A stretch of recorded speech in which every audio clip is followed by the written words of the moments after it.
السلام علیکم ورحمۃ اللہ وبرکاتہ۔ میں ہوں آپ کا میزبان زین الدین اور آپ دیکھ رہے ہیں روحانی علاج۔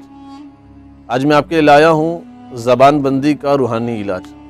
زبان بندی کا وہ عمل، وہ روحانی نسخہ کہ آپ کسی ایسے شخص سے بہت زیادہ پریشان ہیں جو بد زبان ہے، بد چلن ہے، جس نے اپنی زبان کے ذریعے آپ کو انتہائی پریشان کیا ہوا ہے، چاہے وہ کوئی آپ کے گھر کا فرد ہو، چاہے آپ کے رشتہ داروں میں سے کوئی ہو، چاہے عزیز و اقارب میں سے ہو، یا کوئی بھی ایسا شخص جس کی زبان کی بد چلنی کی وجہ سے آپ انتہائی پریشان ہو اور بہت زیادہ زبان کو چلاتا ہو، بہت زیادہ وہ مغلظات بکتا ہو، گالیاں بکتا ہو، اور جس کی زبان چلانے کی عادت کی وجہ سے، جس کے بہت زیادہ بے تکے بولنے کی وجہ سے آپ پریشان ہو، آپ ذہنی اذیت کا شکار رہتے ہو، تو ایسے شخص کو خاموش کرنے کے لیے لیکن ایک چیز ضروری ہے کہ وہ ہو جائز۔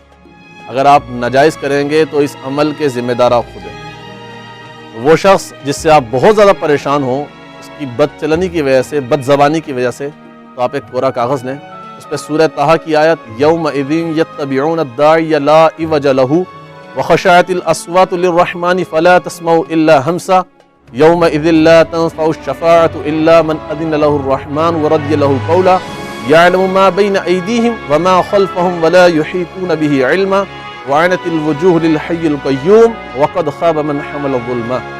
اس آیت کو آپ نے لکھنا ہے، شروع میں آپ نے بسم اللہ وغیرہ کچھ نہیں لکھنی، فقط اس آیت کو لکھنا ہے۔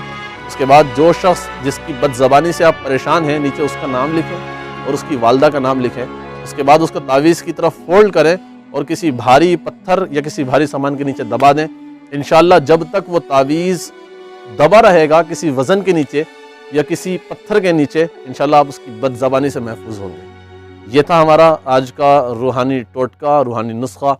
انشاءاللہ پھر دوبارہ کسی نئے ویڈیو کے ساتھ، کسی نئے روحانی علاج کو لیے، ایک واقعی ایک نصیحت کی ویڈیو لیے یا جناتی، جادوئی، عصبی حوالے سے کوئی انتہائی اہم معلومات لیے آپ کے پاس پھر حاضر ہوں گے۔